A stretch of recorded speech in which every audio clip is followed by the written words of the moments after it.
الرحيم يا Assalamualaikum. أيها رب المشرق والمغرب. وعليكم السلام ورحمة الله وبركاته. السلام ورحمة الله تعالى وبركاته. أستاذ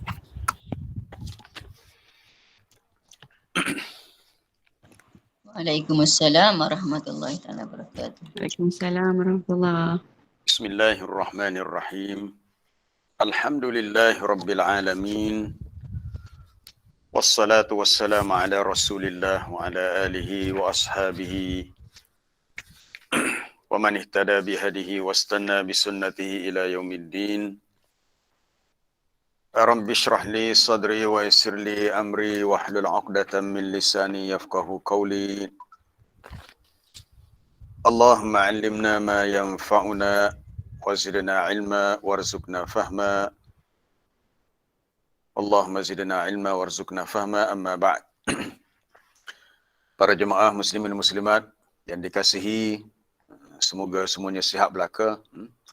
Alhamdulillah, hari ini hari Khamis 16 Safar 1443 Hijriah bersamaan 23 September 2021 Masehi. Kita berbaki beberapa hari lagi, tak tahulah kalau buka sekolah betul kena buka 3 Oktober. Mungkin semua guru-guru kena pergi sekolah lah. Mula 3 Oktober dan saya pun mungkin kalau kena pergi semua kena pergilah. Tapi cuma untuk peringkat permulaan sekolah bukan untuk pelajar Form 6 tingkatan 6. Kemungkinan tingkatan 4, 5 menyusul seminggu lepas tu. Jadi bila dah buka sekolah awal Oktober nanti, di kelas kita ni tak boleh diteruskan lagi lah. Sebab saya terpaksa pergi sekolah. Jadi kita kena fikir cara lain lah. Mungkin Wallahualam, mungkin kalau hari Jumaat Sabtu tak tahu lagi lah sama ada boleh diteruskan ataupun tidak. Kita tengok keadaan. Jadi untuk hari ini masih surah Al-Muzammil, kita nak sambung ayat berikutnya, iaitu ayat 14 hingga, insyaAllah hari ini kita ambil 3 ayat 14 hingga ayat 16. Antara intisari ayat yang kita boleh petik hari ini tentang peristiwa hari kiamat. Ada ulangan balik. Hari kiamat ni banyak dah kita bincang dalam ayat surah Al-Haqqah sebelum ni. Dan mana dalam ayat 14 surah Al-Muzammil ini digambarkan bukit dan bumi dan juga bukit akan bergegar dengan kuat. Berlakunya goncangan gegaran yang kuat sehingga bukit hancur menjadi kasiban bahila, pasir yang selunggup, pasir yang mudah bersepah. Kemudian ayat berikutnya diberitahu bahawa Nabi SAW diutuskan kepada penduduk Mekah sebagai syahidan, sebagai saksi. Saksi sebagai orang yang memberi pengakuan bahawa penduduk Mekah ini menolak dakwah Nabi. Hanya segelintir sahaja yang beriman. Kemudian Nabi perlu berhijrah ke Madinah pula. Dan yang ketiga berhubung dengan peringatan terhadap khususnya penduduk-penduduk di Mekah. Jangan mereka tiru dan ulangi sikap buruk jahat Fir'aun yang pernah menentang seruan dakwah Nabi Musa alaihissalam. Dan orang-orang di Mekah tahu kisah Fir'aun ini, tahu ya. Mereka tahu melalui sebahagian jiran mereka dari kalangan Yahudi yang membacakan kisah itu. Sebab mereka tahu maklumat daripada kitab Taurah di kalangan Ahlul Kitab. Baik, kita baca untuk ayat hari ini, itu ayat 14. A'udzu billahi minasyaitonir rajim. Yauma tarjuful ardu wal jibalu wa kanatil jibalu kasiban mahila. Inna arsalna ilaikum rasulan syahidan alaikum kama arsalna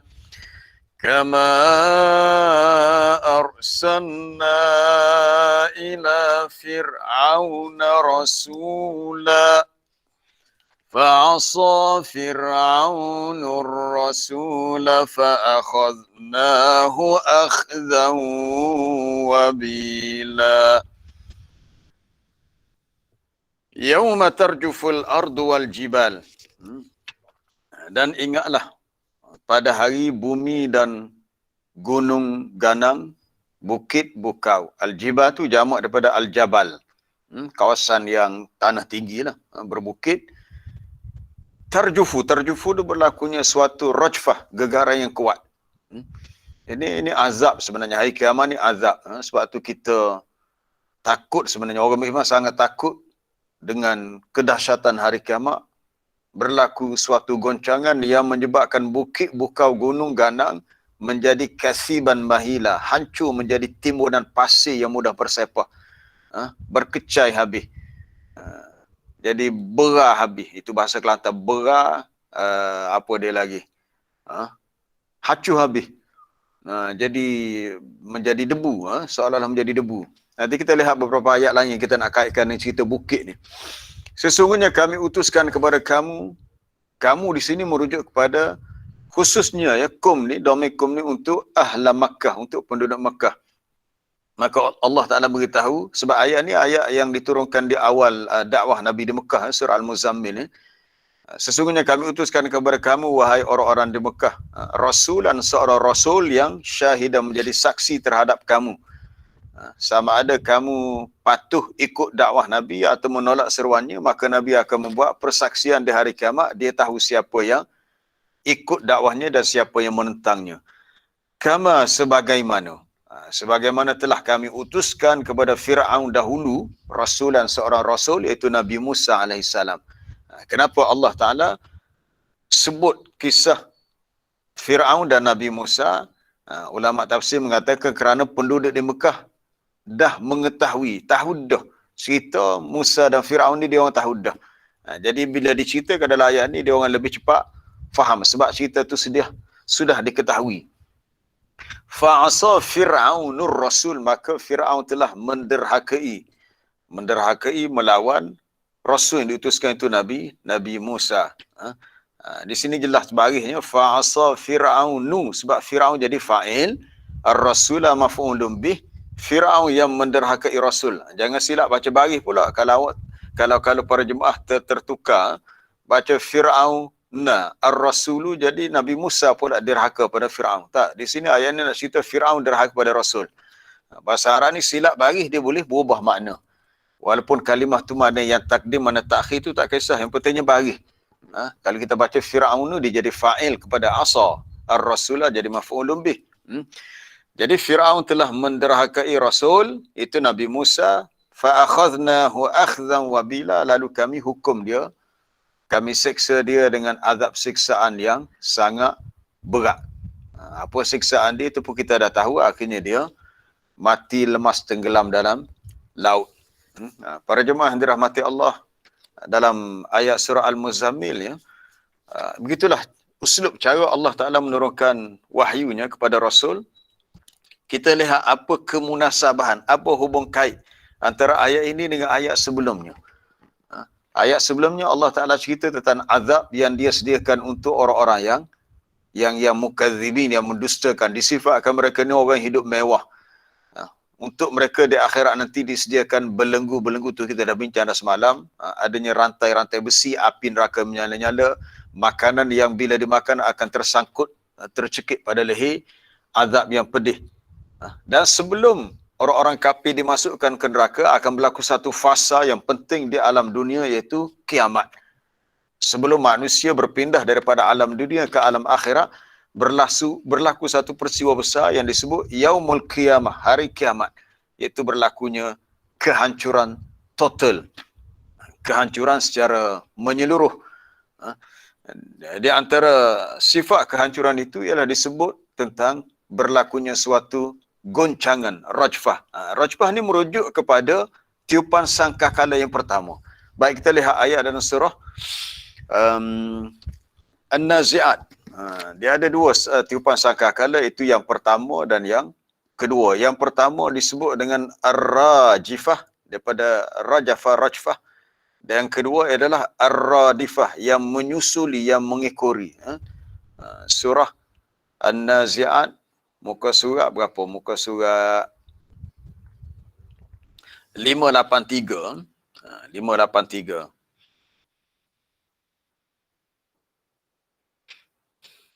Itu kita lihat pada ayat yang ke-6 tu. Yauma tarjufur rajifah. 583 bawah-bawah. Ayat yang ke-6 dalam surah An-Nazi'at. Yauma tarjufu, ada perkataan tarjufu. Hari di mana berlakunya tiupan sangkakala yang pertama. Jadi tarjufu, asal tarjufu ni maknanya berlakunya gegaran ataupun gempa lah, kita kata macam gempa bumi, tapi gempa yang sangat-sangat dahsyat lah, sebab ini kiamat, bukan gempa bumi yang biasa. Jadi maksud gempa atau gegaran di sini merujuk kepada tiupan sangkakala yang pertama. Jadi terlalu kuat tiupan itu, tak boleh nak digambarkan macam mana. Tiupan sangkakala yang ditiup oleh malaikat Israfil menyebabkan berlakunya suatu gegaran, maka habis semua manusia mati. Yauma tarjufu ar-rajifah, yauma tarjufur rajifah. Jadi ini tiupan sangkakala yang pertama, ar-rajifah. Kemudian tatba'uhar radifah, diikuti dengan yang kedua. Yang kedua tu tiupan sangkakala yang kedua lah. Tiupan sangkakala yang kedua yang kalau dalam berapa lama tempoh dia. Kita tahu tiupan sangkakala ni yang ada ulama bahagi 3. Tapi ala kulli hal yang umumnya ada 2, ar-rajifah, ar-radifah. Berapa tempoh antara tiupan sangkakala pertama dan yang kedua? Nak tahu tempoh dia, baik kita lihat ayat dalam surah Yasin. Antara tiupan sangkakala yang pertama yang kedua dalam surah Yasin.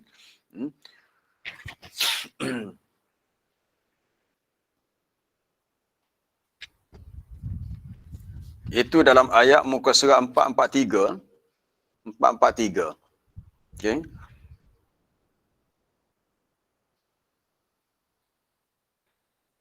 Itu pada ayat yang ke-51 tu, wa nufikha fis-sur, dan ditiuplah sangkakala. Ditiup sangkakala. Apabila mereka Israfil tiup sangkakala, berlakunya suatu gegaran, gempa yang kuat, lalu semua manusia mati. Ini cerita ni tiupan sangkakala yang kedua ya, ayat 51 ni. Dan apabila ditiup sangkakala yang kedua menyebabkan hidupnya orang-orang yang telah mati, maka tiba-tiba semua yang mati itu dah keluar daripada kubur mereka. Fa idahum minal ajdath, ajdath ni kubur. Keluar daripada kubur mereka, masing-masing menuju kepada Tuhan, keluar daripada kubur tu dengan yang silu dengan cepat. Itu pun kita dah bincang dulu dalam ayat dalam surah Al-Ma'arij dulu.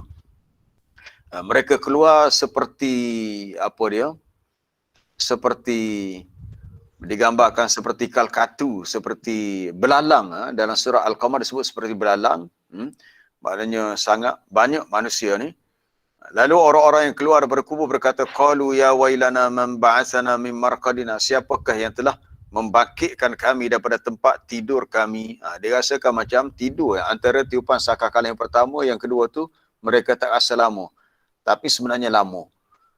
Lama tu disebut dalam hadis, iaitu bila orang tanya, bila ada perawi tanya kepada Abu Hurairah,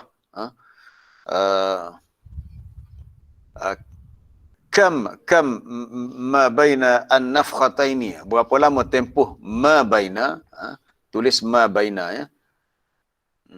Ma baina an-nafkhataini, berapa lama tempoh antara dua tiupan sangkakala ni? Sebab sahabat yang meriwayatkan hadis ni Abu Hurairah. Tapi bila ada orang tanya Abu Hurairah, dia kata abaitu, dia kata aku pun tak boleh nak cerita. Abaitu mana aku pun tak boleh nak maklumkan kepada kamu. Cuma dalam riwayat ni Abu Hurairah kata Nabi beritahu tempoh antara dua tiupan sangkakala, yang pertama yang kedua adalah 40. Ada riwayat lain sebut 40. Lalu orang tanya 40 hari kah? Katanya abaitu, aku pun tak pasti. Ada 40 bulan, 40 tahun.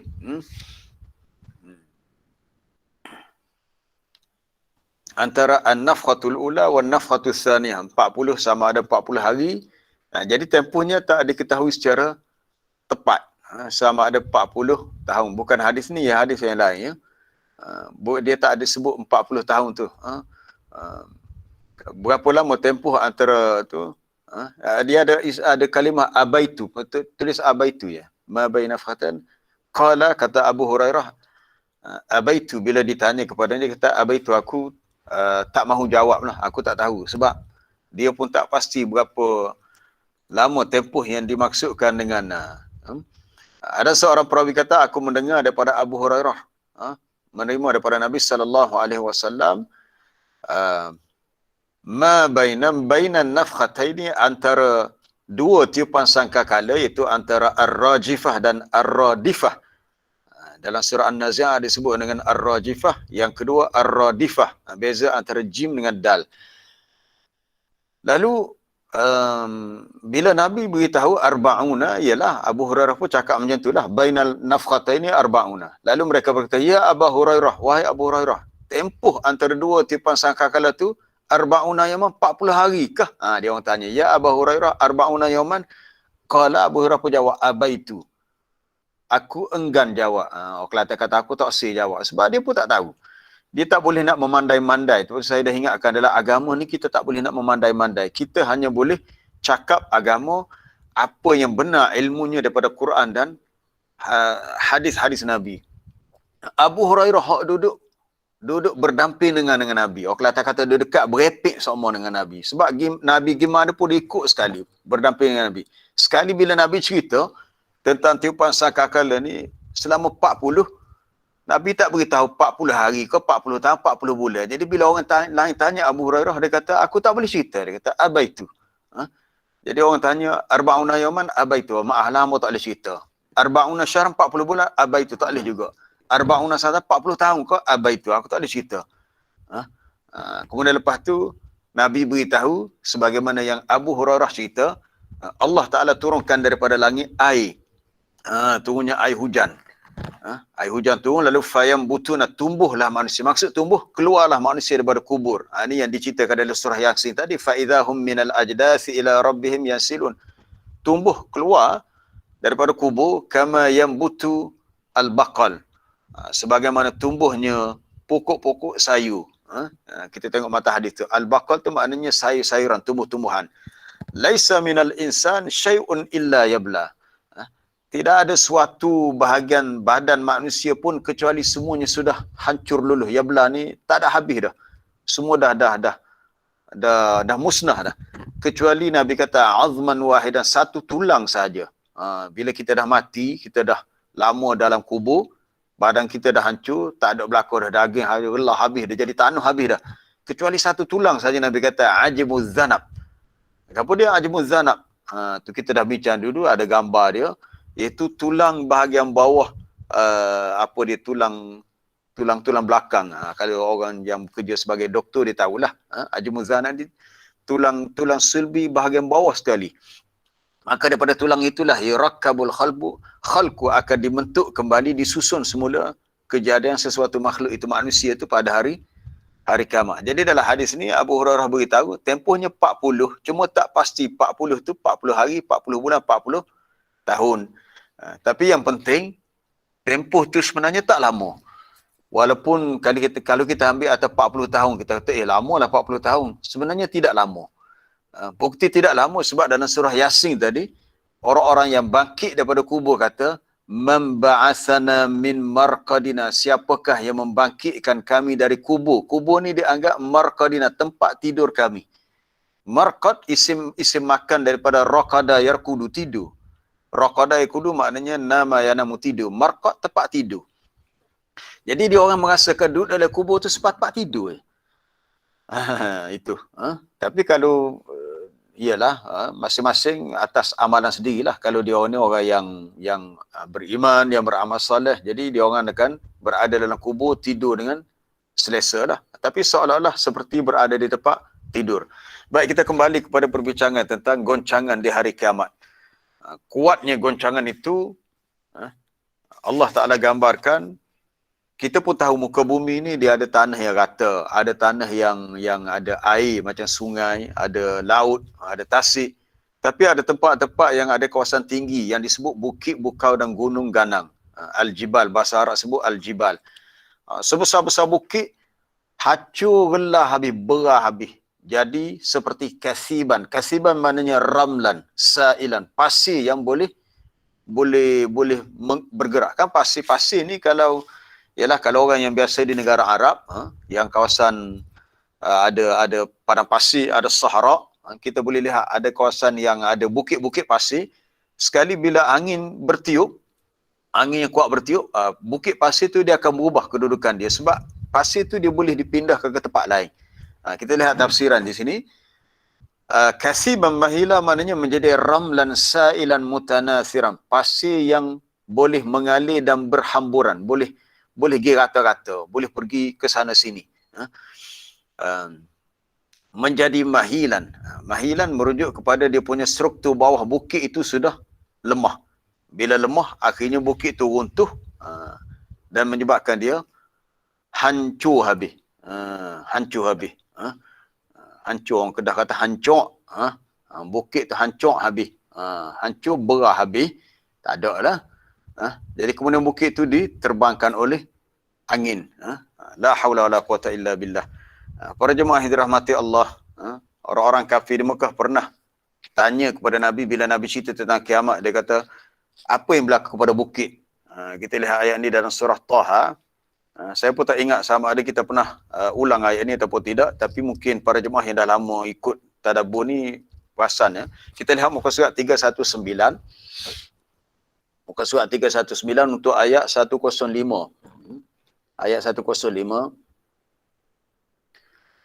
Wa yas'alunaka 'anil jibali faqul yansifuha rabbi nasfa. Ni ayat ni menggambarkan kedahsyatan hari kiamat yang kalau kita tak tabur betul-betul ayat ni dan beberapa ayat selepasnya, insya-Allah kita akan jadi orang yang sangat takut sebenarnya, takut dan khusyuk. Orang yang kafir bertanya kepada mu ya Muhammad tentang hal ehwal gunung ganang yang bagaimana keadaannya di hari kiamat. Maka jawablah, faqul yansifuha rabbi nasfa, Tuhanku akan menghancurkannya menjadi debu yang ditiup angin. Itu jawapan Nabi. Lalu fayadharuha qa'an safsafa. Lalu ia membiarkan tapak gunung tadi, bila dah berlaku kiamat, tapak gunung tadi menjadi bumi yang rata lagi licin. Dah tak ada apa dah.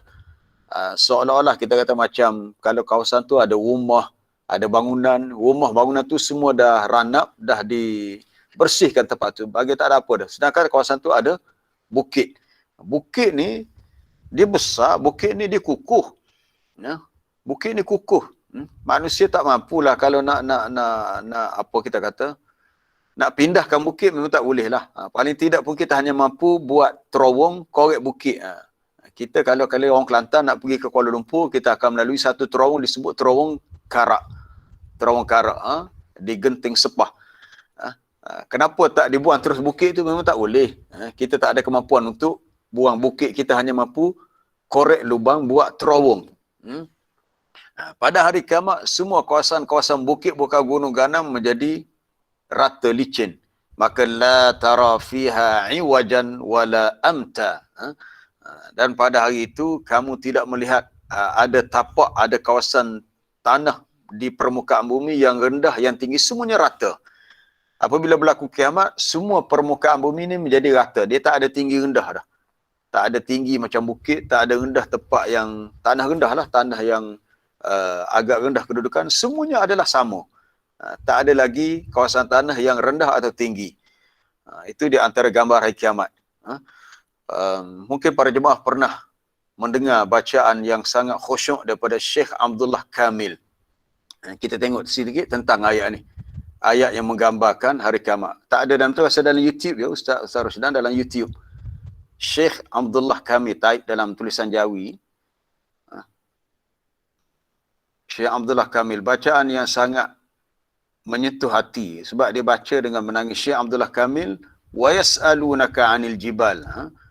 Ayat yang menceritakan tentang keadaan bukit yang hancur ketika berlakunya kiamat. Syekh Abdullah Kamil, kaf alif mim lam. Ayatnya wa yas'alunaka, ada bawah tu, ada bawah lagi. Bukan bawah lagi.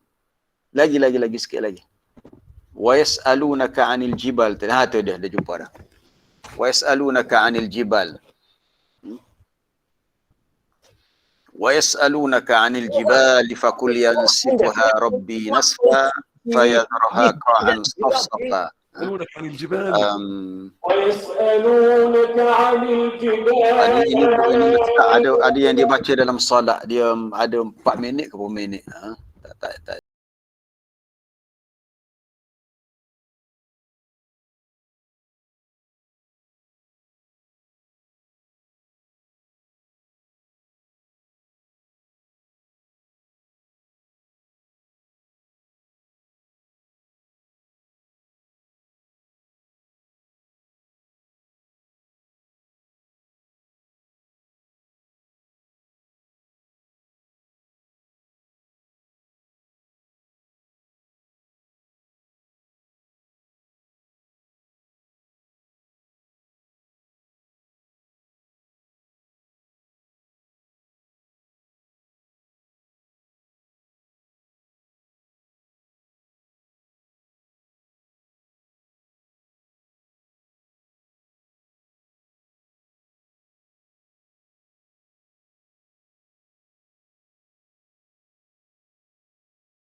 Bagi para jemaah yang nak dengar bacaan Syekh Abdullah Kamil, nanti boleh cari sendiri dalam YouTube. Banyak lagi beberapa surah yang lain yang bacaannya memang sangat menyentuh hati lah. Kerana khusyuknya dia menghaitilah orang Arab dia ni. Syekh Abdullah Kamil ni orang Arab Mesir yang dia buta. Walaupun dia buta, dia boleh hafal Quran dengan baik dan dia boleh baca dengan khusyuk yang sangat menyentuh hati. Baik, bila kita bercakap tentang bukit, ada beberapa ayat yang Allah Ta'ala ceritakan tentang bukit. Antaranya, Allah Ta'ala membandingkan betapa takutnya bukit kepada Allah. Seandainya, lau anzalna hadzal Qur'ana ala jabal. Kita lihat ayat ni dalam surah Al-Hasyr. Surah Al-Hasyr ni pernah kita baca dah dulu sebelum ni dalam tadabbur kita. Mungkin yang baru masuk dalam program tadabbur ni tak sempat dengan surah ni lah. Surah Al-Hasyr iaitu muka surat 548 ya. 548. Muka surat 548.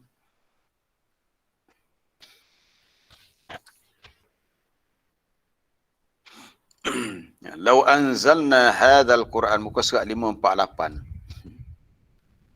Itu 604 ya. 548. Lau anzalna hadzal Qur'ana ala jabal. Kalaulah kami turunkan Quran ini ke atas sebuah gunung. Jabal, jamak dia jibal. Nescaya kamu lihat gunung itu menjadi khusyuk. Ini kalau. Tapi sebenarnya tak berlaku begitu. Quran diturunkan kepada manusia, bukan kepada bukit. Tapi Allah Ta'ala membuat suatu andaian untuk menggambarkan semua makhluk ini takut kepada Allah. Yang mana Quran ni kalau diturunkan kepada bukit, nescaya engkau melihat bukit itu pun tahu khasyian, khusyuk, takut kepada Allah. Mutasaddian, lalu menjadi pecahlah ia, berkecai bukit itu. Ini bukan cerita hari kiamat ya. Ayat kita sebenarnya hari kiamat. Ini cerita tentang keagungan Quran yang bukit takut kepada Allah sehingga dia menjadi mutasaddian, hancur, pecah min khasyatillah. Kerana takutkan Allah. Jadi hari kiamat bila Allah Ta'ala menentukan bukit itu hancur, hancurlah. Kemudian kita nak lihat dalam surah Ar-Ra'du. Walau anna Qur'anan suyirat bihil jibal. Ada kalimah jibal, bukit ini. Surah Ar-Ra'du ni surah yang ke-13. Ayat yang ke-berapa? Itu ayat, muka surat 254. Muka surat 253, maaf, 253. Muka surat 253, ayat yang ke-31. Ayat 31. Ada perkataan al-jibal di situ.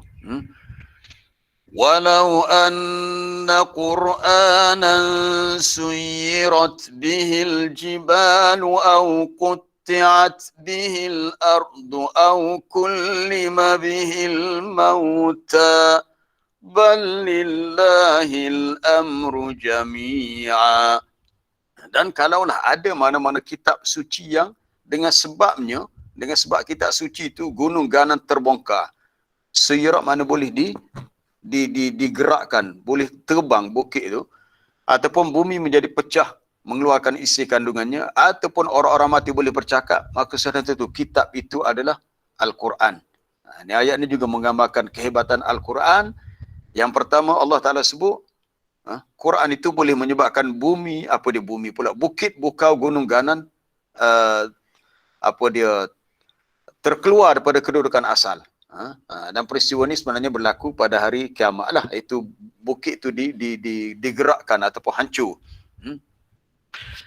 Kemudian Allah Ta'ala beritahu pernah dia mengangkat bukit untuk dihempap kepada Bani Israel.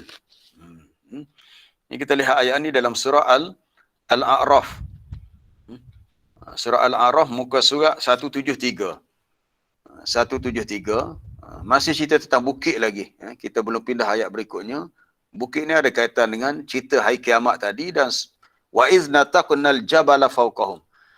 Dan ingatlah ya Muhammad ketika kami mengangkat gunung. Jabal di sini gunung atau bukit Tursina ke atas Bani Israel. Seolah-olah gunung atau bukit itu menjadi suatu zullah. Zullah ni naungan awan yang menaungi mereka. Bukan awan, ini bukit. Allahu Akbar. Yang mereka yakin gunung itu akan jatuh menimpa mereka. Sebab apa? Sebab Allah Ta'ala nak ambil suatu perjanjian dengan mereka supaya mereka benar-benar berpegang kepada kitab Taurat ni. Terimalah bersungguh-sungguh kitab Taurat ni. Khudhu ma atainakum biquwwah wadhkuru ma fihi la'allakum tattaqun. Dan ingatlah, ini maksudnya amalkanlah apa yang terkandung dalam Taurat ni. Setahu tu Allah Ta'ala ambil perjanjian dengan Bani Israel untuk melaksanakan Taurat itu dengan cara dia angkat bukit. Maka sedang itu mereka merasa sangat takut. Tapi akhirnya Bani Israel ada yang kufur juga, engkar dan melupakan perintah Allah dalam kitab Taurat. Berhubung dengan bukit, kita lihat hadis ni. Nabi SAW menggambarkan orang-orang yang beriman takut kepada dosa mereka seumpama mereka melihat dosa itu seperti bukit. Hadis itu berbunyi, innal mu'min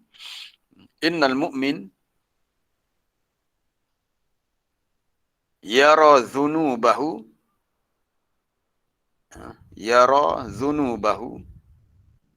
ka'annahu fi asli jabal.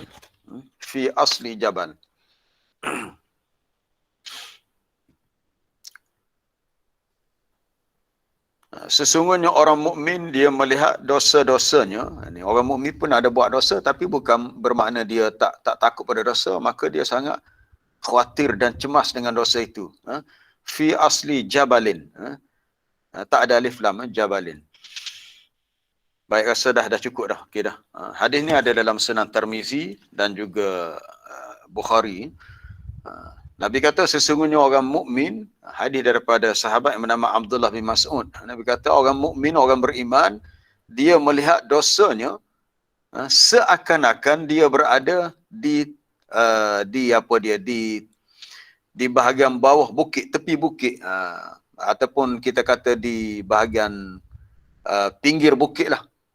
Bila sebut pinggir bukit, saya teringat peristiwa beberapa minggu lepas kan, banjir akibat hujan di mana, di Merbuk dekat Gunung Jerai. Gunung Jerai. Bukan di Kelantan ni lah, kat Kedah tu.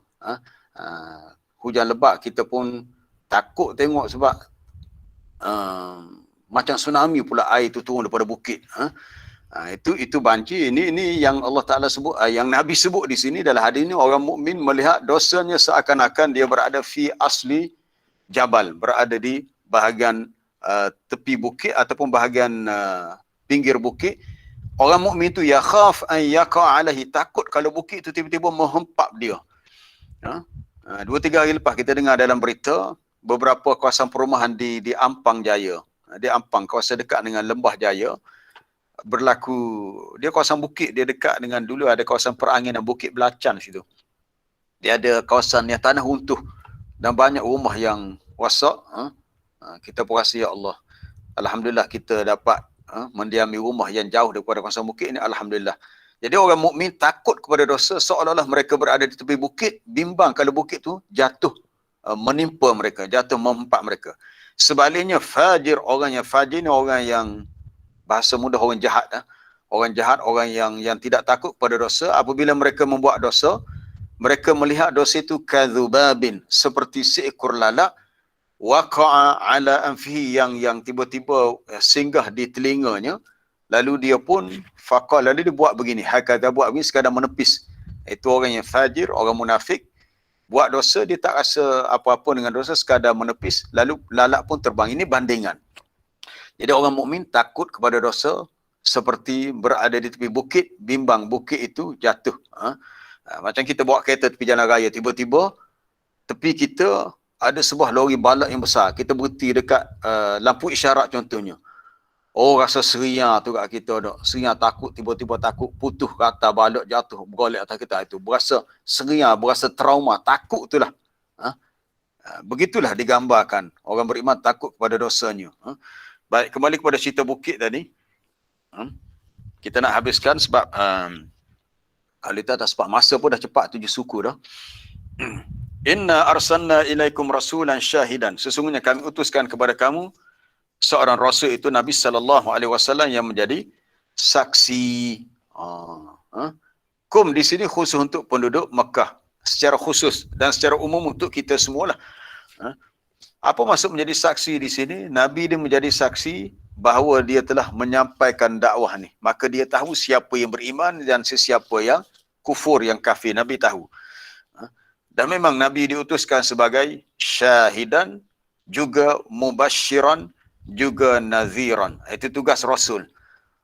Tugas Rasul, dia punya 3 peranan utama. Dia menyampaikan agama, dia sebagai syahidan, wa mubasyiran, wa nazira.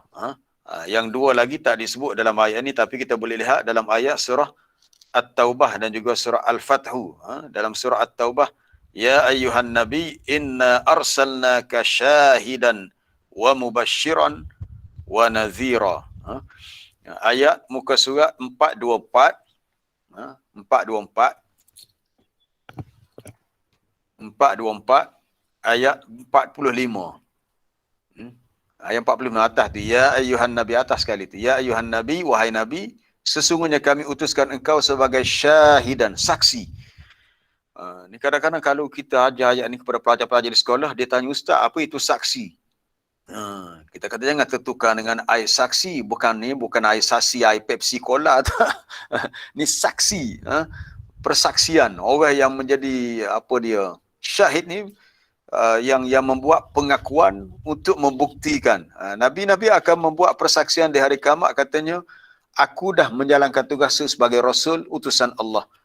Jadi kamu tak boleh dakwa aku mengatakan kamu tak tahu apa-apa tentang balasan di hari kiamat. Tak boleh kamu mengatakan begitu sebab aku sudah berdakwah. Nabi juga sebagai mubasyir. Mubasyir ni pembawa khabar gembira ni bagi orang beriman, dan satu lagi naziran. Naziran sebagai pemberi amaran, peringatan kepada orang yang engkar. Maka Allah Ta'ala mengingatkan secara khusus untuk orang-orang di Mekah, Nabi Muhammad ni sebagai syahid dan saksi. Jadi kalau mereka kufur, maka Nabi akan membuat persaksian di hari kiamat tentang kekufuran mereka. Baik. Ketika berlakunya Hajjatul Wada', semasa Nabi berada di Padang Arafah, mungkin ada para jemaah yang sudah ke Mekah, sudah haji, adapun yang perempuan sudah menjadi hajjah. Bila Nabi menyampaikan khutbah di Padang Arafah, akhir sekali Nabi angkat hujung jari ke langit. Apa Nabi kata? Allahumma ashhid, ya Allah persaksikanlah. Nabi minta Allah Ta'ala menjadi saksi bahawa dia sendiri, Nabi ini dah selesaikan dia punya tugasan dia, tanggungjawab dia untuk sampaikan dakwah kepada manusia. Lafaz hadis itu berbunyi Allahumma, pendek je, Allahumma ashhid, ya Allah persaksikanlah. Aku memohon kepadamu untuk engkau sendiri menjadi saksi bahawa aku dah sampaikan dakwah ni. Dan di akhirat nanti Nabi akan dipanggil untuk menjadi saksi. Okay? Allahumma ashhid, ya Allah persaksikanlah. Iaitu engkau sendiri dapat persaksikan bahawa Allahumma ashhid, ya Allah persaksikanlah bahawasanya aku sudah menyampaikan dakwah ini kepada manusia. Jadi maknanya kalau ada yang tak mahu terima, itu bukan salah Nabi, salah Rasul lah. Sebab dakwah ni sudah disampaikan.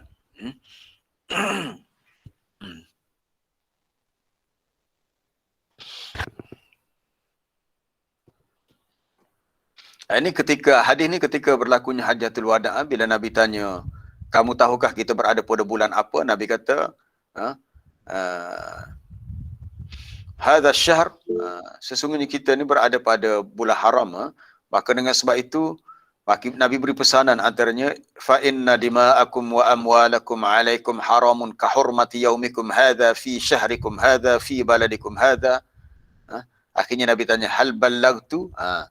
Maka sesungguhnya darah kamu, harta kamu adalah haram ke atas kamu. Maksud haram, kita tak boleh nak menceroboh harta benda orang lain, tak boleh nak pukul, nak cederakan dia, nak sehingga tumpah darah.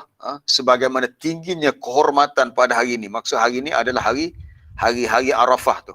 Hari dilakukan ibadat wukuf di Arafah. Di bulan kamu ini, maksud bulan ni bulan haji, bulan Zulhijjah. Fi baladikum, di negeri ini, maksud negeri Mekah. Kemudian Nabi tanya, hal ballagtu, sudahkan aku sampaikan? Lalu sahabat kata, na'am, ya. Maka Nabi kata, ya Allah, kamu sendiri menjadi saksi bahawa aku dah selesaikan tanggungjawab aku. Allahumma ishhad, Allahumma ishhad, ya Allah, persaksikanlah bahawa aku dah selesaikan. Sebab tu bila Nabi tahu sedar dia ni sebagai saksi bagi umat dia, bagi tengok kita hari kiamat nanti Nabi akan jadi saksi. Satu hari Nabi minta Abdullah bin Mas'ud bacakan ayat Quran. Kita lihat hadis ni, Nabi ni dia suka mendengar bacaan Quran daripada orang lain.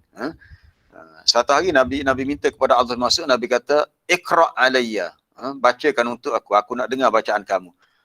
Lalu kata Abu Hurairah, Aqra'u alayka wa alayka unzil. Nabi kata, ya Aba, apa dia, Allahumma Iqra' alayya.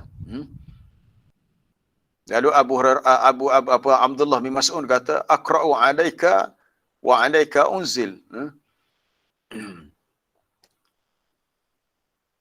Okey, rasa dah cukup dah.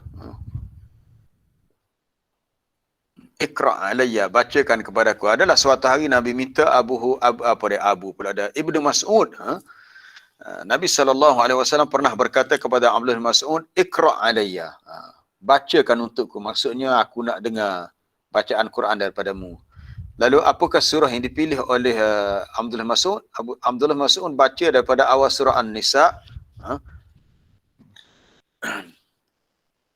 Dia pun baca surah An-Nisa. Tapi dia tanya, dia kata, Aqra'u alaika, patutkah aku bacakan kepada kamu sedangkan Quran ini turun kepada kamu? Apa Nabi jawab? Nabi kata, inni uhibbu an asma'ahu min ghairi, sesungguhnya aku suka sangat untuk mendengarnya daripada orang lain.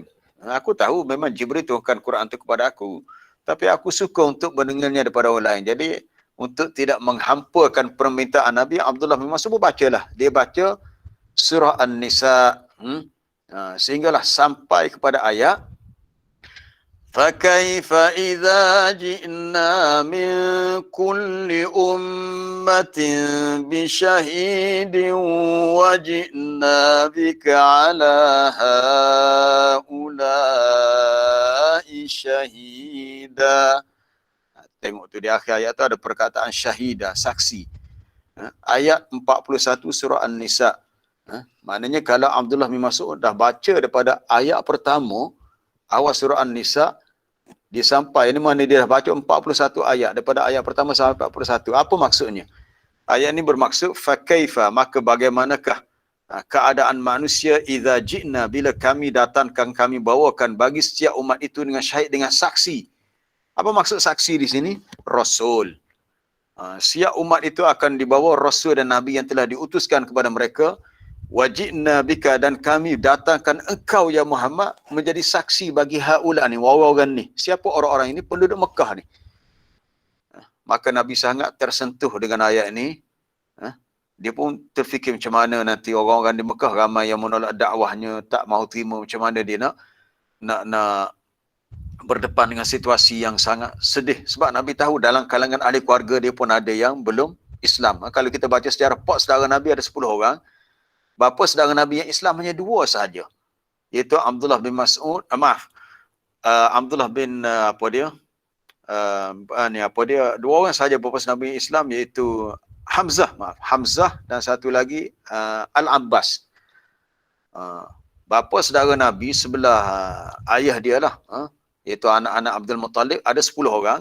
Tapi yang Islam 2 sahaja. Dalam sejarah sebut itu Hamzah bin Abdul Muttalib dan Al-Abbas bin Abdul Muttalib. Hamzah mati syahid dalam peperangan Uhud. Al-Abbas masuk Islam tu dah terkemudian tahun 8 Hijrah ketika pembukaan kota Mekah. Yang lain-lain tidak Islam. Jadi bila Nabi dengar Abdullah Mas'ud baca ini, teringat macam mana aku nak berdepan dengan umat aku, khususnya ahli keluarga sendiri tidak Islam. Maka kata Abdullah bin Mas'ud, Nabi menangis. Nabi kata, amsik, cukuplah. Amsik maknanya hasbuk, bobo lah. Orang Kelantan kata bo lah. Bo tu cukup dah. Bobo lah. Cukuplah. Fa'idha ainahu, tiba-tiba aku melihat kedua mata Nabi tazrifani, menitiskan, bergenan dengan air mata. Sebab ayat ini sangat menyentuh perasaan Nabi bila mengenangkan nasib umat dia di akhirat. Sebab dia akan dibawa sebagai saksi. Sebagai saksi. Baik. Kemudian sikit lagi kita nak habiskan ayat tadi. Kama arsalna ila fir'auna rasula. Sebagaimana kami utuskan kepada Fir'aun juga seorang rasul. Maksud rasul di sini Nabi Musa. Tetapi sedihnya Fir'aun tidak terima dakwah Nabi Musa sebab dia rasa jatuh dia punya ego dia. Kan Nabi Musa tu anak angkat dia. Daripada kecil lagi dia yang jaga Nabi Musa, dia yang besarkan Nabi Musa. Kemudian Nabi Musa bila dah dewasa mengembara pergi ke Madian, datang semula ke Mesir, tiba-tiba ajak Fir'aun untuk beriman kepada Allah.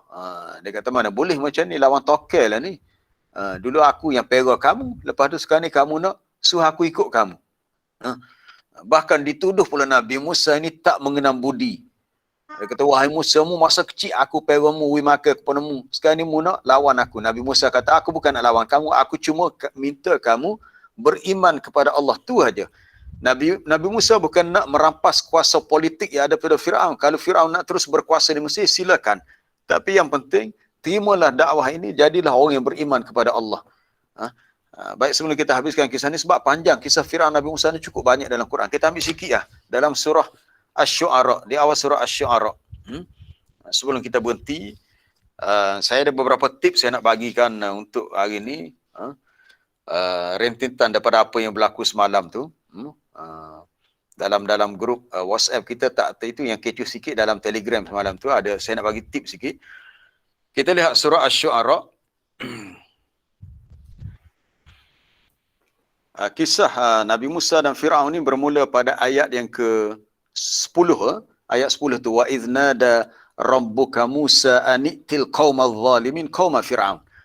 Ingatlah ketika Tuhanmu menyeru kepada Nabi Musa, mendatangkan perintah, pergilah berdakwah kepada kaum yang zalim itu kaum Fir'aun. Maka pergilah dia berdakwah, pergi dengan saudaranya Harun. Kita lihat di bawah tu. Ayat yang ke-16. Fa'tiya Fir'aun, pergilah kamu, wahai Musa dan Harun, kepada Fir'aun dan katakan kepada mereka, kami ini adalah Rasul. Kami ini adalah orang yang diutuskan oleh Rabbil Alamin, Tuhan semesta alam. Lalu Nabi Musa minta, an arsil ma'ana Bani Israel, tolonglah kamu bebaskan, lepaskan Bani Israel yang kamu kurung. Fir'aun ni pun jelas jahat. Bani Israel, dia kurung untuk dijadikan hamba abdi.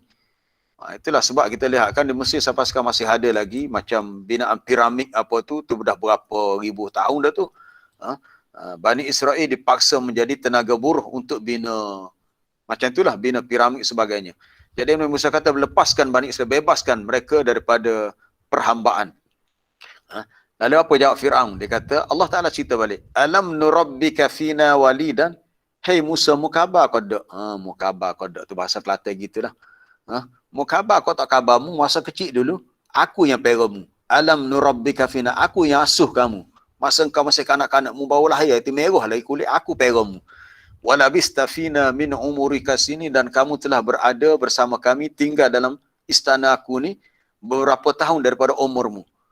Maknanya rasanya berbelas tahun, rasanya sampai umur sekitar 18-19 tahun. Banyak tahun jugalah.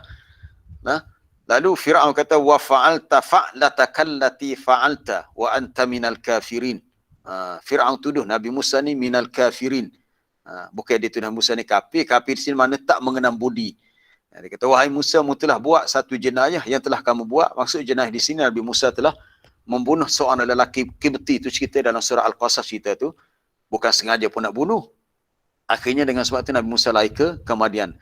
Dan dia tuduh pula kata mu ni Musa seorang yang betul-betul tidak mengenam budi. Tak berterima kasih, aku peramu, sekarang ni kamu nak lawan aku. Nabi Musa kata dia bukan nak lawan Fir'aun, dia cuma nak ajak Fir'aun menjadi orang yang beriman kepada Allah. Tu sahaja. Tapi disebabkan angkuh dan sombong, dia tak boleh terima seruan dakwah daripada orang yang jauh lebih muda daripadanya. Orang tu adalah anak angkat dia sendiri. Itulah Al-Kisahnya itu. Para jemaah boleh baca sendirilah, banyak lagi dalam Quran kisah-kisah yang menarik tentang episod dakwah Nabi Musa kepada Fir'aun.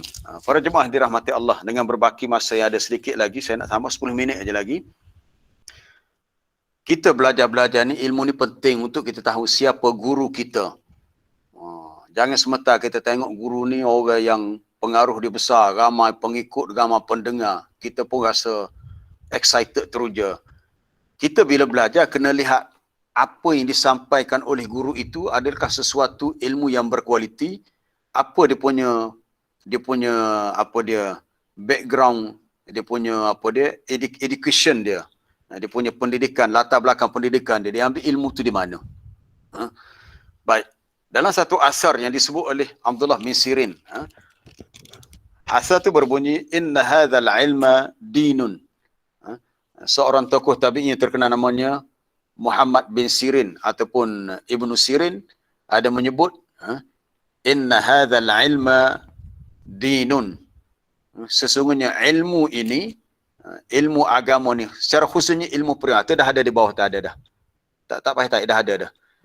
Atas tu fanzuru inna hadzal ilma dinun fanzuru amman ta'khuduna dinakum. Kata-kata ni satu asar, bukan hadis ya. Ini satu asar. Asar ni suatu riwayat yang datang daripada, boleh jadi sahabat, boleh jadi tabi'in. Dan orang yang berkata ni namanya Muhammad bin Sirin. Mana hasar dia tadi? Tu dah ada di tengah tu. Dalam Sahih Muslim, Imam Muslim meriwayatkan daripada Muhammad bin Sirin. Dia kata inna hadzal ilma din. Ilmu ni, ilmu agama yang kita belajar ni termasuk din, agama. Maka disebabkan dia ni urusan agama, fanzuru, kamu kena perhati, kena tengok daripada siapa kamu mengambil agamamu. Kalau orang yang bercakap agama ni banyak kelentong, dia punya cakapnya tak tahu apa-apa, tak tahu sumbernya, maka tak sepatutnya kita mengambil ilmu daripadanya. Tak sepatutnya. Mana kita nak ambil pun kita kena teliti, kena berhati-hati. Kena lihat siapa yang kita ambil, boleh jadi betul, boleh jadi tidak. Sebab yang penting daripada ilmu, kita melihat apa hujah, apa sandaran, apa rujukan. Kalau Allah Ta'ala beritahu apa ayatnya, kalau Nabi beritahu apa hadisnya, kalau ulama beritahu siapa ulama itu, apa kitabnya. Kalau orang tu dikatakan alim tapi cakap kosong. Ada pula cerita-cerita dongeng yang dinisbahkan kepadanya, dia sebut adalah yang kita pernah dengar. Dia katakan dia kata yang kita pernah dengar lah. Dulu kapal Nabi Nuh pernah sampai ke Malaysia, berlabuh di Gunung Jerai, di Kedah. Tak tahulah Gunung Jerai ke Gunung Kinabalu ke. Lepas tu ada pula dikatakan Bani Tamim yang wujud zaman Nabi tu adalah sebenarnya orang Melayu, sebab Tamim, ta maknanya tanah, mim tu Melayu, tanah Melayu. La haula wala quwata illa billah. Tamim tu ejanya tamim ya mim, Tamim. Bukannya mewakili huruf ta dan huruf mim. Sesiapa yang belajar sejarah ya, Bani Tamim ni dia satu kabilah yang pada tahun 9 Hijrah dia pernah datang ke Madinah, dipanggil tahun Al-Wufud, tahun Nabi terima perwakilan. Ini kita boleh lihat dalam ayat surah Al-Hujurat ayat keempat ya. Apabila Bani Tamim sampai ke Madinah, mereka memanggil Nabi daripada belakang rumahnya. Lalu tunggulah ayat innal ladzina yunadunaka min wara'il hujurati aktsaruhum la ya'qilun. Surah Al-Hujurat ni muka surat berapa ya? Muka surat 515. 515. Itu pada ayat yang ketiga. Bukan ayat yang keempat. Ayat keempat. Innal ladzina yunadunaka min wara'il hujurat. Ayat ni ada kaitan dengan Bani Tamim. Maknanya Bani Tamim ni dah ada di zaman Nabi. Dah ada dah. Tiba-tiba ada orang kata Tamim ni merujuk pada bangsa Melayu. Melayu ni tak ada negara Arab di Malaysia. Tanah Melayu. Bila Bani Tamim datang ke Madinah, mereka dengan sikap yang tak beradab, mereka memanggil Nabi daripada belakang biliknya. Sepatutnya bila jadi tetamu, dia kena pergi depan pintu rumah, panggil. Jadi cara ni adalah cara yang kasar, tak beradab. Lalu Allah Ta'ala mengatakan mereka ni aksaruhum la ya'qilun. Mereka ni satu golongan yang tidak beradab. Dia ada kaitan dengan satu kaum di kalangan Al-A'rab, golongan Arab Badui, yang dinisbahkan mereka itu sebagai Bani Tamim.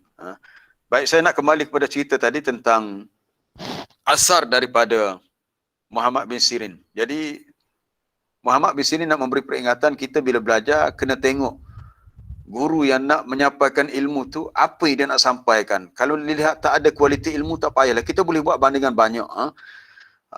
Saya syorkanlah orang-orang yang kita bila dia mengajar dia ada hujah ilmu, kita boleh follow ikut. Cuma kalau dia ada silap salah sikit tu tak apa, itu boleh dimaafkan, diperbetulkan. Cuma kita lihat dia punya mauqif, sikap dia. Adakah dia bersedia untuk memperbaiki kesilapan atau dia bersifat ego, dia rasa dia tak pernah buat silap. Itu tak boleh lah. Orang yang bersifat tawaduk dengan ilmu, dia bersedia untuk diperbetulkan dan dia tak rasa malu pun kalau kesilapan dia ditegur. Itu sikap yang betul lah, sikap yang baik. Kemudian yang kedua, para jemaah, kita perlu sentiasa memuhasabah kita punya niat kita. Kita pastikan niat kita sentiasa belajar ni kerana Allah. Ada satu hadis yang Nabi ingatkan kepada kita, man talabal ilma liyubayiha bil ulama. Hadis itu berbunyi, man talabal ilma, sesiapa yang menuntut ilmu. Kalau dia menuntut ilmu kerana dia nak berbangga-bangga dengan alim ulama, kononnya dia juga ada ilmu, niat dia, sebab niat dia macam orang Kelantan kata nak sahur dah. Dia belajar ni bukan niat kerana Allah, tapi niat nak sahur, liyubahiyah. Lepas ha tak ada ya. Liyubahiyah bihil ulama. Okey, al ulama, okey dah cukup dah. Hamzah tu dengar.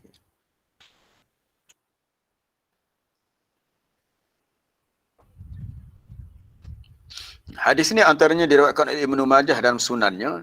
Ini peringatan bagi sesiapa sahaja yang menuntut ilmu. Kita kena sentiasa muhasabah, semak kita punya niat kita. Sesiapa yang menuntut ilmu, kalau niat dia liyubahiyah bihil ulama. Hubahiyah ni mana nak mubahah, nak berbangga-bangga, nak sahu. Supaya orang sebut dia pun alim juga, supaya dia pun diletakkan dalam kalangan alim ulama. Kali itulah niat dia. Ataupun yumariya bihi sufa, untuk dia berbantah-bantah dengan orang yang bodoh. Dia belajar, niat dia supaya senang dia nak berhujah dengan orang bodoh. Orang bodoh tak ada ilmu.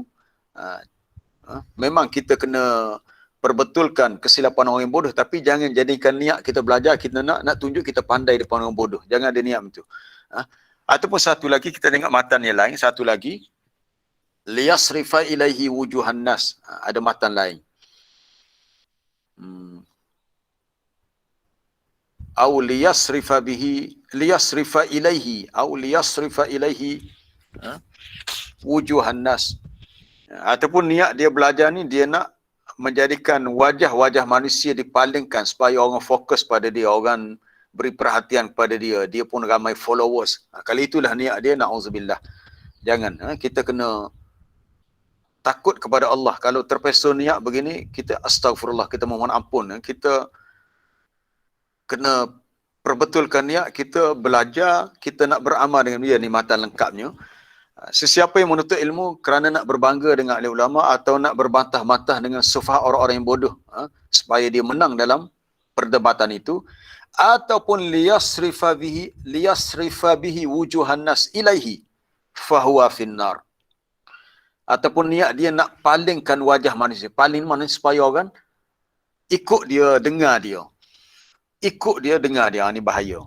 Kita bukan nak suruh orang ikut, kita ikut apa yang kita sampaikan. Kalau ilmu kita sampaikan betul, ikutlah. Kalau ilmu yang kita sampaikan tak betul, sama-sama tegur. Kena perbetulkan. Kalau orang tu niat dia macam ni, Nabi kata Allah Ta'ala masukkan dia dalam neraka. Fahuwa finnar, itu adakhalahullahu jahannam.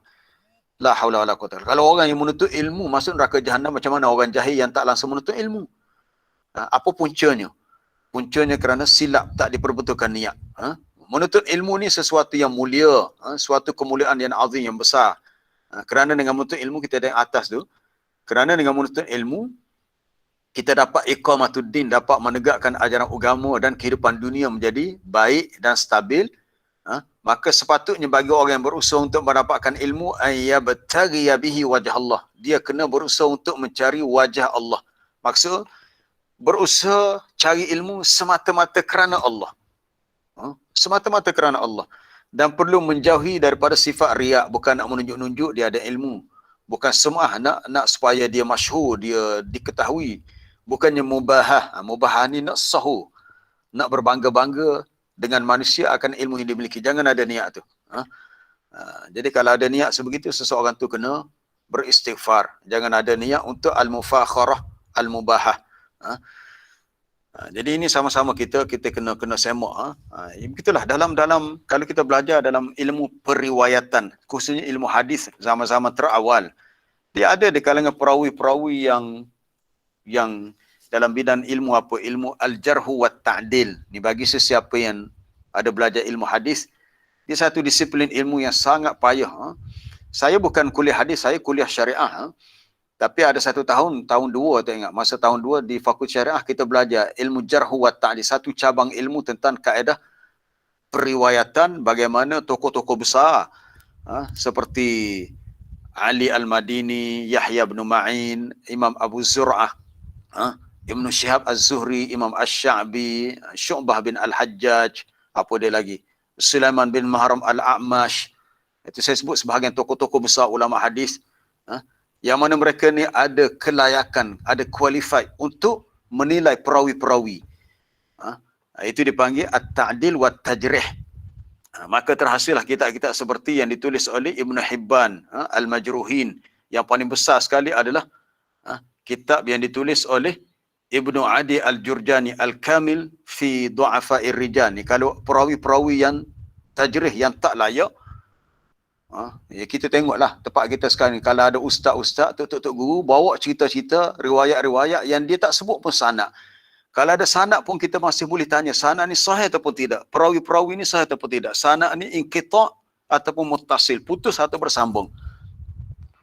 Tapi dia orang ni bila tak ada hujah, dituduh, lempar dengan tuduhan negatif. Kita kata kalau tak ada ilmu dalam disiplin ilmu, jangan sembang, jangan tuduh orang lain dengan tuduhan-tuduhan yang negatif.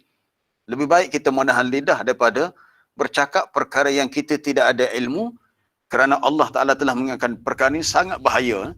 Bahaya, lebih bahaya daripada pencuri. Kalau pencuri itu hanya curi harta, ya, dia setakat mudarat harta saja, tapi kalau silap dalam agama, ini sangat besar risikonya, dia membawa sampai ke akhirat.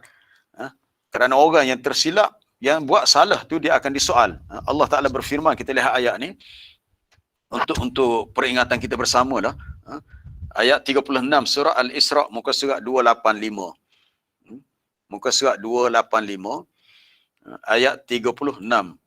Wala taqfu ma laysa laka bihi ilm. Allah Ta'ala beritahu, jangan engkau ikut apa yang engkau tidak ada ilmu pengetahuan tentangnya. Kalau tak tahu sudah. Ni pandai-pandai pula kita kata, ni surah sekian-sekian ni, kalau baca surah ni 50 kali, kita sembuh daripada penyakit ni. Kita kata apa buktinya, apa dalilnya? Tak ada dalil, tak boleh. Ini agama. Lepas tu dia dakwa, surah ni kalau baca 100 kali, dengan cara sekian-sekian-sekian, insya-Allah jadi kaya, dapat beli kereta besar. Jangan jadikan agama ni sebagai bahan komoditi. Allah Ta'ala pesan je, wala takfu ma laysa laka bihi ilmi, ni amaran daripada Allah. Jangan engkau ikut apa yang engkau tidak ada ilmu pengetahuan dengannya. Kalau tak tahu, stop. Jangan cakap. Sesungguhnya innas sam'a wal basar wal fuad kullu ulaika kana anhu mas'ula. Kerana sesungguhnya pendengaran ni telinga lah. Wal basar, penglihatan, iaitu mata, wal fuad dan hati ni akal. Semua itu, semua anggota itu akan ditanya, akan dipersoal di akhirat nanti tentang apa yang dia lakukan. Sebab saya kata benda ni besar, bukan kecil. Kalau kita silap di dunia, Ni orang agama ustaz-ustaz, tok guru ni tanggungjawab besar. Kita jangan ingat, kalau ustaz, tok guru ni jamin selamat di akhirat masuk syurga. Belum tentu. Kalau mereka tidak jujur dalam menyampaikan ilmu agama, menyebabkan mereka mengadakan pendustaan kepada Nabi, secara sengaja pula tu nahas mereka di akhirat. Lebih-lebih lagi mereka membawa hadis-hadis palsu yang sudah diketahui kepalsuannya. Kita lihat amaran ni depan Nabi berikan apa ni? Apa Nabi kata dalam hadis Sahih Muslim? Inna kadhiban alayya laisa kakadhiban ala ahad. Inna kadhiban. Nabi memberi amaran, sesungguhnya pendustaan yang kamu lakukan kepada aku, laisa, tidaklah, kakadhiban ala ahad, tidaklah sama dengan pendustaan yang kamu lakukan pada orang lain. Sebab man kadzaba alayya muta'ammidan falyatabawwa maq'adahu minan nar. Masa kita pun dah lebih ni, kita habiskan dengan hadis ni. Nabi kata sesungguhnya pendustaan kepada aku tidak sama seperti kamu berdusta kepada orang lain. Orang lain kamu berdusta, okey, dapat dosa lah, tapi dosa tu setakat tu sahaja. Setakat dosa tu. Tapi mendustakan Nabi ataupun memfitnah Nabi, kata apa yang Nabi tak kata. Ni macam orang yang suka sebarkan hadis-hadis palsunya. Okey, dah cukup dah Ustaz Roshidan, dah cukup dah. Dah boleh dah tekan.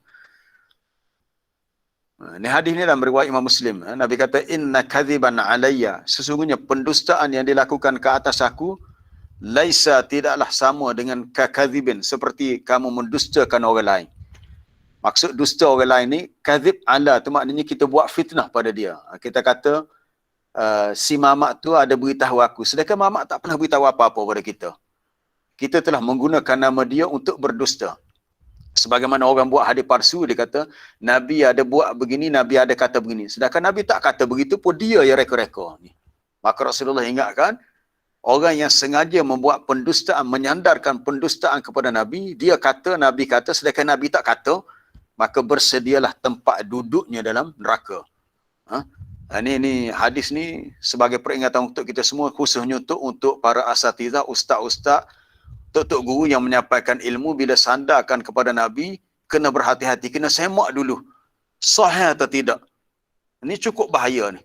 Siapa di antara kita yang sanggup masuk neraka, sedangkan di dunia kita salat 5 waktu, kita puasa Ramadan, kita kata kita banyak zikir, banyak selawat, banyak baca Quran, tapi sebabkan silap langkah, kita tidak berhati-hati dalam menyampaikan ilmu, kita kata Nabi kata, sedangkan sebenarnya Nabi tak kata, tak ada pun benda tu daripada Nabi.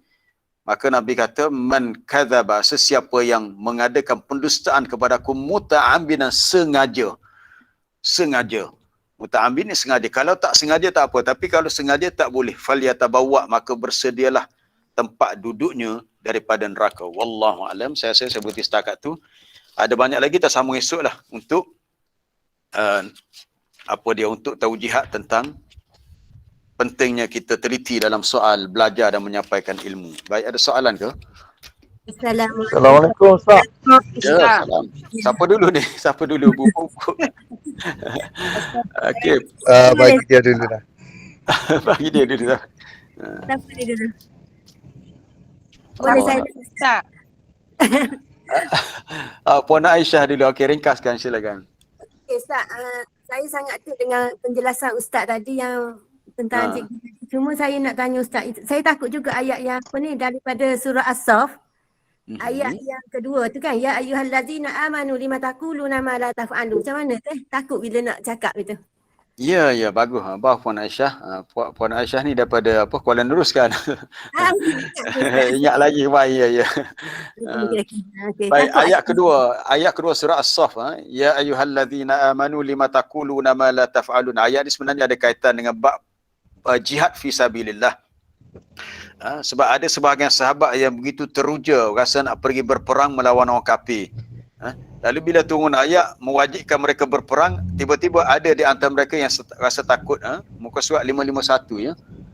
Kalau nak buka dalam mushaf, muka surat 551 ayat yang kedua. Jadi bila ada setengah tu, dia tiba-tiba dia rasa takut pula. Dulu bersungguh-sungguh nak pergi berperang, tiba-tiba tak jadi pula perang. Sebab apa? Sebab takut. Maka Allah Ta'ala tanya, Allah Ta'ala tegur, wahai orang yang beriman, kenapa kamu mengatakan apa yang kamu tidak lakukan? Dulu kamu kata nak pergi berperang, tapi kenapa sekarang kamu tak mahu pula berperang? Itu secara khusus lah, secara sebab khusus. Tapi secara umumnya, ayat ini juga bermaksud tidak boleh kita hanya pandai mengatakan dalam agama tapi kita tak buat. Na'udzubillah. Kita memohon kepada Allah supaya kita boleh laksanakan apa-apa yang sudah kita ketahui. Yang kita ketahui daripada ilmu paling kurang pun macam itu kita bincang tentang Qiyamul Lail.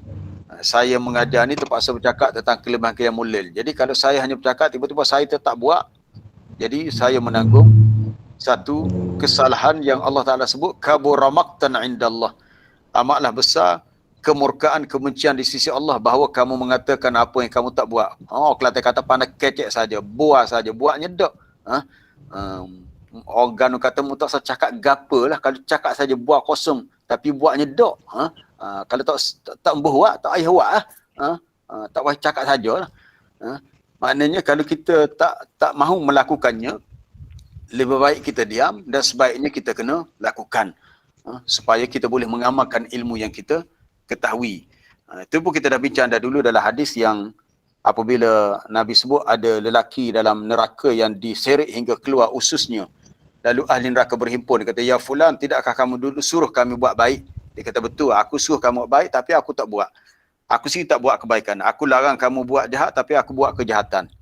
Jadi dia hanya suruh buat baik tapi dia tak buat. Jadi itu dah bercanggah dengan perintah Allah. Apa-apa yang kita buat, apa-apa yang kita tahu, yang kita katakan, kita kena buat. Jangan jadi orang yang hanya mengatakan tetapi dia tidak buat. Wallahu alam. Baik, soalan berikutnya. Assalamualaikum Ustaz. Saya Cik Ghazali ni. Ya. Nak tanya, ada dua soalan. Pertama, kiamat tu memang wajib berlaku sebab dalam Al-Quran pun memang nyata dan jelas. Tapi ada saya nak tanya pasal ni orang cakap lah mana hari Jumaat ni memang berlaku, hari Jumaat berlaku hari kiamat. Adakah benar? Ada dalilnya? Yang kedua, tapi hari Jumaat juga, kalau kita meninggal pada hari Jumaat, maknanya terlepas daripada azab kubur. Adakah benar? Itu soalan saya. Terima kasih. Encik Ghazali dari Kelantan juga ni. Ya. Baik, terima kasih kepada Encik Ghazali. Hari kiamat berlaku pada Jumaat. Betul, ada dalam hadis yang sahih. Ada hadis yang sahih Nabi sebut khairu yaumin, sebaik-baik hari di mana naiknya matahari adalah hari Jumaat. Khairu yaumin yaumul Jumaah.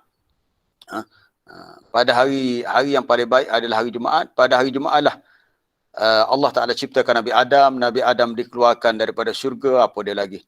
Dan pada hari Jumaat jugalah berlakunya kiamat. Maksud kiamat di sini berlakunya tiupan sangkakala yang ditiup oleh malaikat Israfil tu. Ada tak matan tu? Hari yang paling baik naiknya matahari adalah hari Jumaat. Dia ada sambungan lagi matan tu.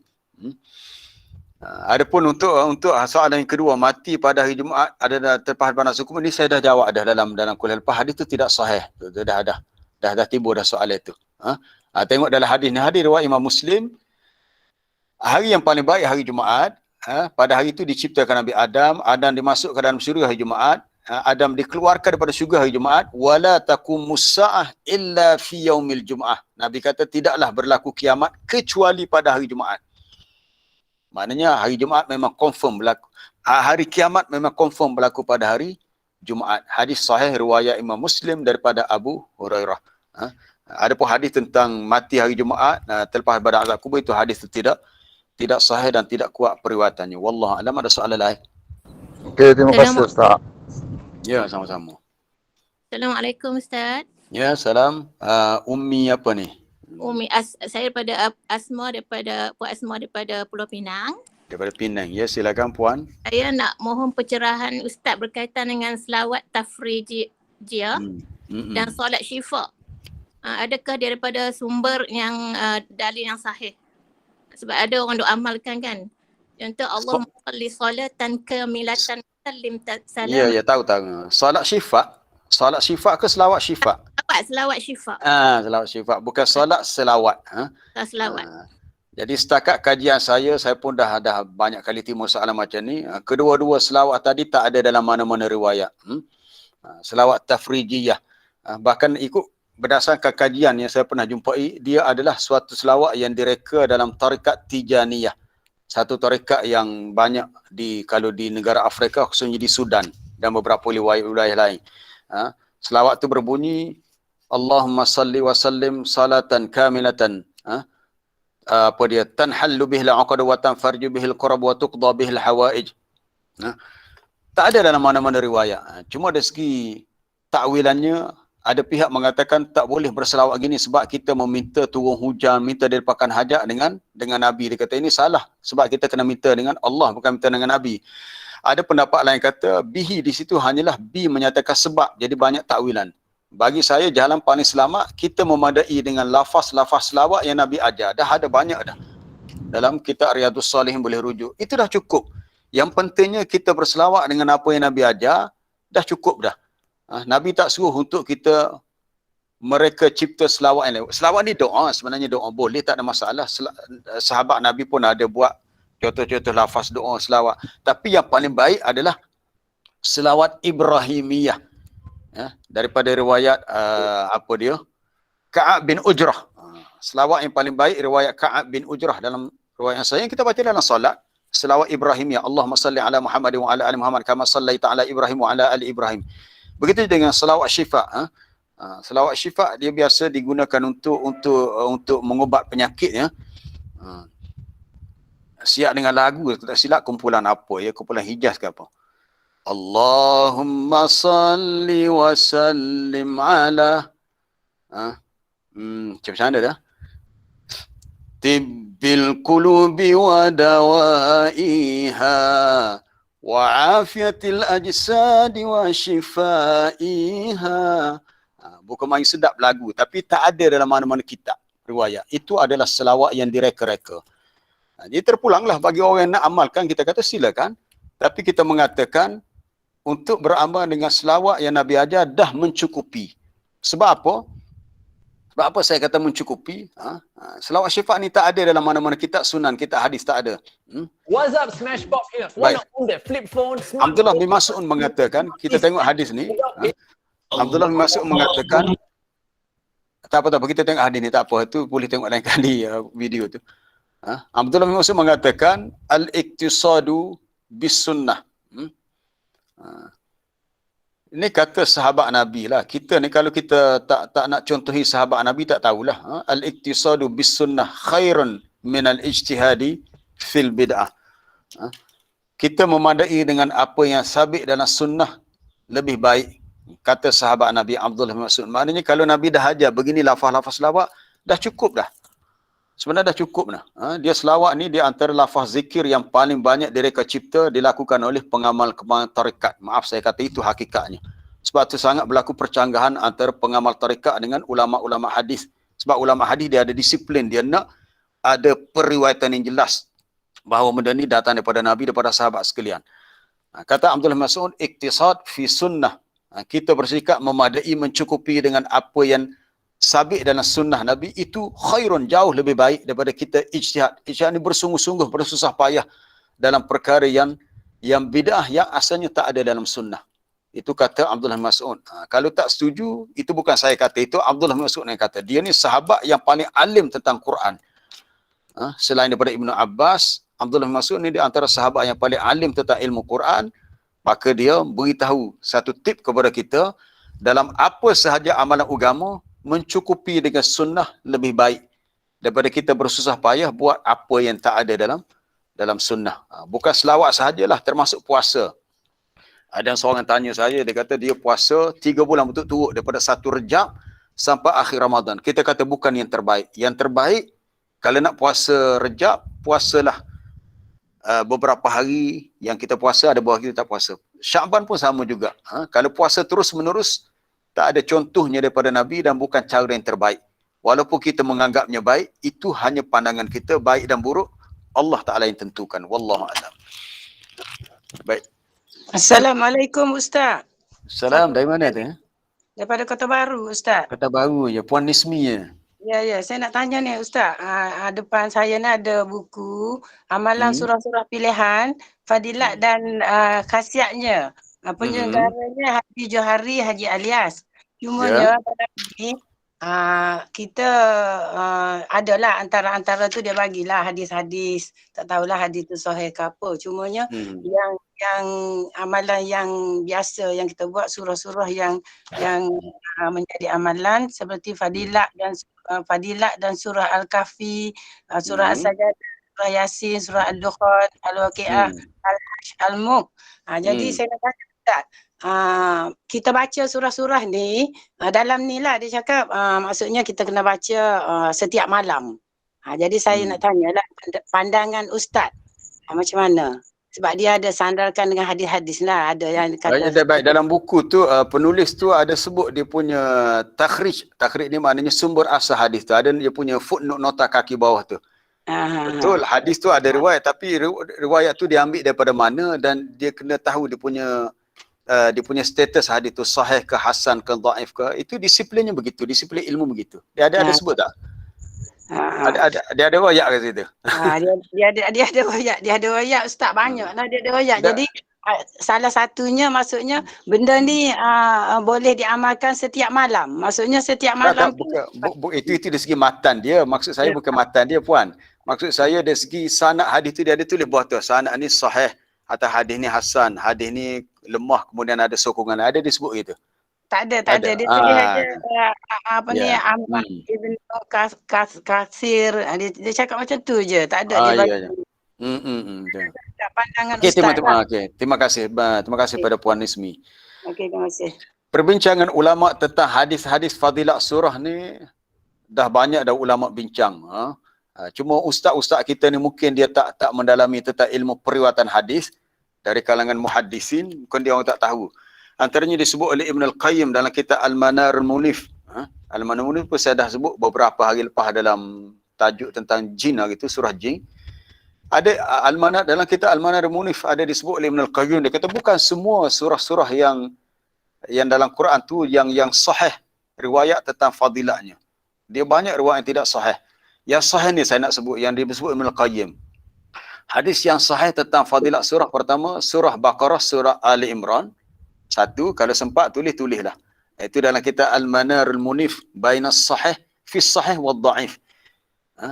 Satu kitab yang disusun untuk kita tahu dia punya dhawabit. Bagaimana kita nak kenal dia punya ketetapan bagi menilai sesuatu hadis itu sahih ataupun tidak. Dia dari segi matannya, sanadnya. Yang pertama dia kata yang sahih Baqarah, Ali Imran. Yang kedua tentang kelebihan ayat kursi. Kalau jemaah ada pen dan kertas nak tulislah. Yang ketiga, 2 ayat terakhir surah Baqarah. Ini yang confirm sahih. Saya tak sebutlah dalilnya sebab kita nak ringkaskan. Ini disebut oleh Al-Imam Ibn Al-Qayyim dalam kitab Al-Manar Al-Munif. Ayat yang ke 2 ayat akhir surah Baqarah. 2 ayat akhir surah Baqarah, berapa dah? 4 dah. Kemudian yang ketiga, 10 ayat terawal surah Kahfi. Ini hak sahih. 10 ayat terawal surah Kahfi yang Nabi kata sesiapa yang membacanya terpelihara daripada fitnah Dajjal. 10 ayat terawal surah Kahfi. Kemudian surah Al-Ikhlas ataupun surah Qul Huwallahu Ahad, membacanya menyamai 1/3 Quran. Kan ada hadis yang sahih. Kemudian 2 surah Al-Mu'awwizataini. Mu'awwizataini maknanya Qul a'udzu birabbil falaq, Qul a'udzu birabbin nas. Mu'awwizataini. Mu'awwizataini maknanya 2 surah perlindungan.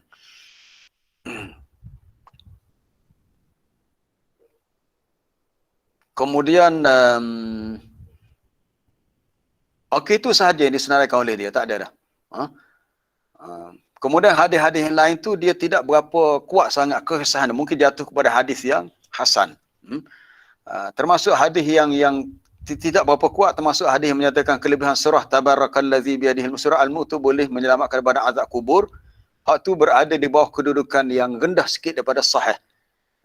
Iaitu yang rendah sikit kedudukannya. Itu kalau kita lihat dari segi pemberitaan ulama kita akan jumpa dah. Hadis tu ada dalam riwayat Tirmizi, riwayat Abu Daud. Lebih-lebih lagi surah Yasin. Surah Yasin tak ada satu pun riwayat yang sahih tentang kelebihannya. Baca surah Yasin tu boleh.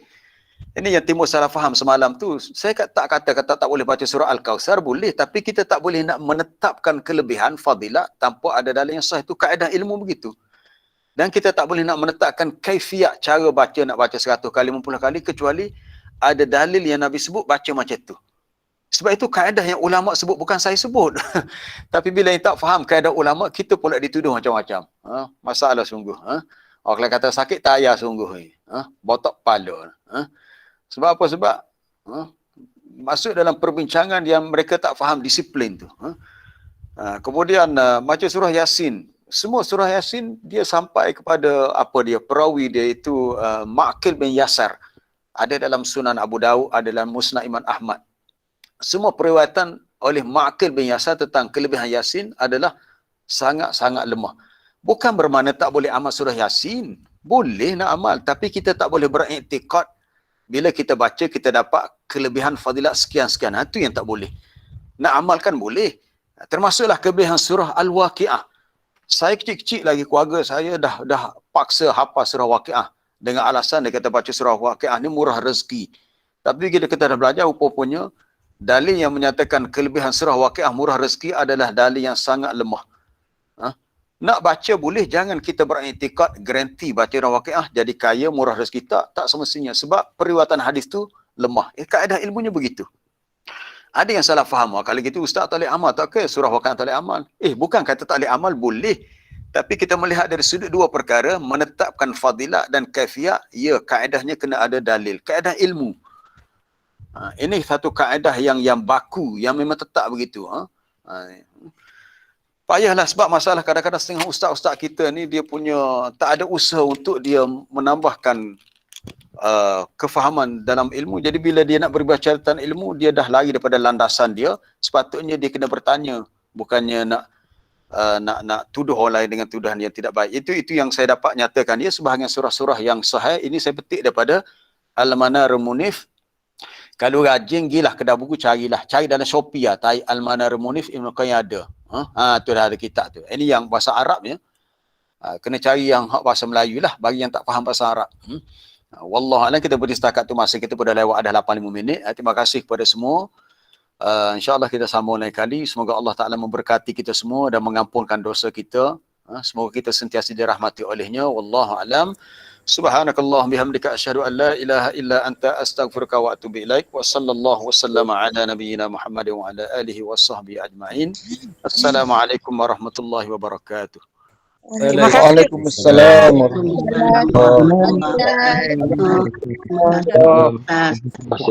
Terima kasih Ustaz, syukran. Syukran Ustaz. Assalamualaikum. Terima kasih Ustaz. Assalamualaikum. Terima kasih Ustaz. Assalamualaikum.